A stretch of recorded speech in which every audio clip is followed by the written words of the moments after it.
ምዕራፍ 7 እቲ ሊቀ ካህናት ከዓ እዚ ነገር እዚ ከምኡ ድዩ ይበሓተቶ ንሱ ድማ ከምዚ ኢሉ መለሰ ኣቱም ኣሕዋትናን ኣቦታትናን ስምዑ ነቦን አብርሃም ኣብ ካራን ከይተቐመጠ ገና ኣብ መሶጶታምያ ከሎ ኣምላኽ ክብሪ ተራእዮሞ ካብ ምድርኻን ካብ ኣዝማድካን ውፃእ ናብቲ ኣነ ዘርእየካ ምድሪ እውን ኪድ በሎ ሽዑ ካብ ምድሪ ከለዳውያን ወፂኡ ኣብ ካራን ተቐመጠ ኣቦኡ ምስ ሞተ ከዓ ኣምላኽ ካብኡ ናብዛ ሕጂ ትነብሩላ ዘለኹም ምድሪ ኣግዓዞ ኣብኣ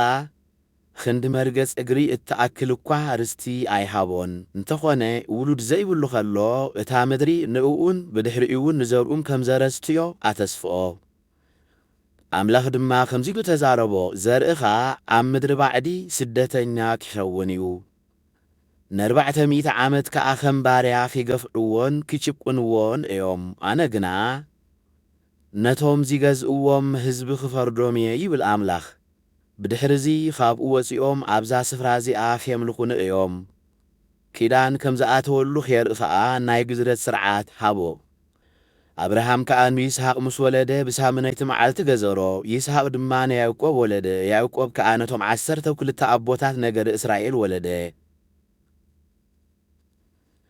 እቶም ኣቦታት ነገደ እስራኤል ድማ ንዮሴፍ ስለ ዝቐንኡሉ ናብ ግብፂ ሸጥዎ ኣምላኽ ግና ምስኡ ነበረ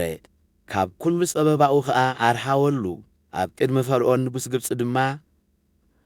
ሞገስን ጥበብን ሃቦ ንሱውን ኣብ ግብፅን ኣብ ኩሉ ቤቱን ኣዛዚ ገይሩ ሸሞ ኣብ ኩሉ ግብፅን ከነዓንን ከዓ ጥሜትን ብዙሕ ፀበባን ኮነ ኣቦታትና ድማ ዝምገብዎ ሰኣኑ ሽዑ ያዕቆብ ኣብ ግብፂ እኽሊ ከም ዝርከብ ምስ ሰምዐ ነቦታትና ንመጀመርታ ግዜ ለኣኾም ኣብ ካልኣይ መገዶም ከዓ ዮሴፍ ንሕዋቱ መን ከም ዝኾነ ነገሮም ዓሌቱ እውን ብፈርዖን ተፈልጠ ዮሴፍ ከዓ ነብኡ ያዕቆብን ነቶም 75 ዝኾኑ ኩሎም ኣዝማዱን ልኢኹ ጸውዖም ያዕቆብ ድማ ናብ ግብፂ ወረደ ንሱ ሞተ ኣቦታትና እውን ሞቱ ናብ ሰኬም ኣግዓዝዎም ኣብቲ አብርሃም ካብ ደቂ ኤሞር ብወርቂ ዝዓደጎ መቃብር ኣብ ሴኬም ድማ ቀበርዎም ኣምላኽ ንአብርሃም ብማሕላ ዝሃቦ ዘመን ተስፋ ምስ ቀረበ ኣብ ግብፂ ከዓ ንዮሴፍ ዘይፈልጥ ካልእ ንጉስ ክሳዕ ዝነግሰሉ እቲ ህዝቢ ኣብ ግብፂ እናበዝሐን እናሰሰነን ከደ እዚ ንጉስ እዚ እቶም ህፃናቶም ብህይወት ምእንቲ ኸይነብሩ ኣብ ልዕሊ ዓሌትና ብተንኰል ተላዒሉ ነቦታትና ክሳብ ናብ ምድር ባይ ደቆም ዝበጽሑ ገፍዖም ሙሴ ድማ በቲ ዘመን እቲ ተወልደ ኣብ ቅድሚ ኣምላኽ እውን ምልኩዕ ነበረ 3 ወርሒ ድማ ኣብ ቤት ኣቦኡ ጸንሐ ምስ ተደርበየ ግና ጓል ፈርዖን ኣልዒላ ወዳ ክኸውን ኣዕበየቶ ሙሴ ድማ ኩሉ ጥበብ ግብፃውያን ተማህረ ብቃሉን ብግብሩም ከዓ ሓያል ነበረ ሙሴ ወዲ 40 ዓመት ምስ ኮነ ንሕዋቱ ደቂ እስራኤል ክበጽሕ ብልቡ ሓሰበ ሓደ ካብቶም ኣሕዋቱ ከእምነጽ ምስ ረኣየ ዘረየሉ ነቲ ግብፃዊ ብምቕታል ከዓ ሕነፈ ደየሉ ኣምላኽ ብኢዱ ገይሩ ኸድሕኖም ከም ዝደለየ ኣሕዋቱ ዝፈልጡ መሲልዎ ነበረ እንተኾነ ንሳቶም ኣይተረድእዎን ንጽባሒቱ ክልተ ካብቶም ኣሕዋቱ ኺበኣሱ ከለዉ ረኸቦም ከየተዓርቆም ደልዩ ከዓ ኣቱም ሰባት ንስኻትኩምሲ ኣሕዋቲኹም ስለምንታይ ከነ ሓድሕድኩም ትተዓማመፁ በሎም እቲ ንብስ ኣዩ ዝዕምጾ ዝነበረ ግና ከምዚ እናበለ ደፍኦ ንዓኻ መን ሓልቓን ፈራድን ገይሩ ኣባና ሸይሙ እኳ ከምቲ ትማሊ ነቲ ግብፃዊ ዝቐተልካዮ ዶ ክትቀትል እንድልኢኻ ሙሴ በዚ ዘለባ እዚ ሓደመ ኣብ ምድሪ ምድያም ድማ ስደተኛ ኮይኑ ተቐመጠ ኣብኡ ከዓ 2 ኣወዳት ወለደ ኣብ ምድያም 40 ዓመት ምስ ተቐመጠ ድማ ኣብ ምድረ በዳ ደብረ ሲና መልኣኽ ብዝነድድ ኣሻኽ ቈጥቋጥ ተራእዮ ሙሴ ነዚ ትርኢት እዚ ምስ ረኣየ ተገረመ ኪጥምቶን ተቐረበ ድማ ከምዚ ዝብል ድምፂ እግዚኣብሔር ሰምዐ ኣነ ኣምላኽ ኣቦታትካ ኣምላኽ አብርሃምን ይስሐቅን ያዕቆብን እየ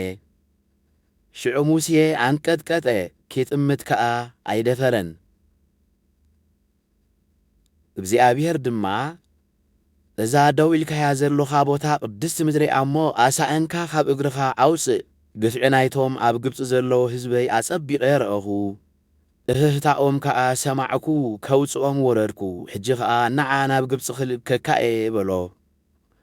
ነዚ ሓለቓን ፈራድን ገይሩ መነይ ይሸመካ ኢሎም ዝኸሓድዎ ሙሴ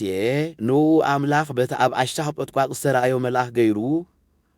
ሓለቓን መድሓንን ምእንቲ ኺኸውን ለኣኾ ንሱ ከዓ ኣብ ግብፅን ኣብ ባሕሪ ኤርትራን ን40 ዓመት ዝኣክል እውን ኣብ ምድረ በዳ ትእምርትን ተኣምራትን እናገበረ ኣውፅኦም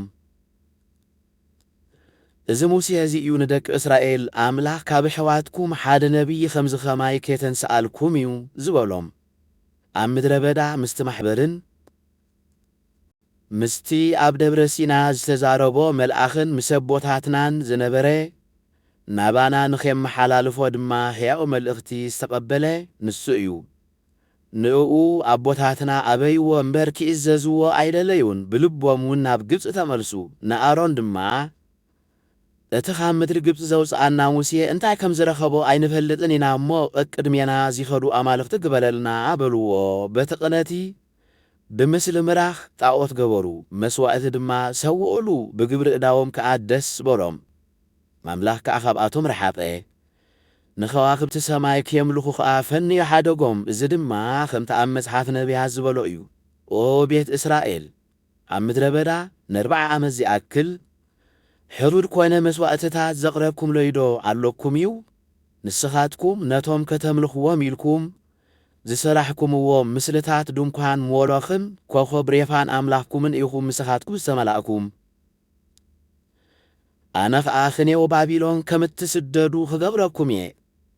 ኣቦታትና ኣብ ምድረ በዳ ድንኳን ምስክርነት ነበረቶም ንሳ ከዓ እቲ ኣምላኽ ንሙሴ ከምታ ዝረኣያ ምስሊ ገይሩ ከይሰርሓ ዝኣዘዞ እያ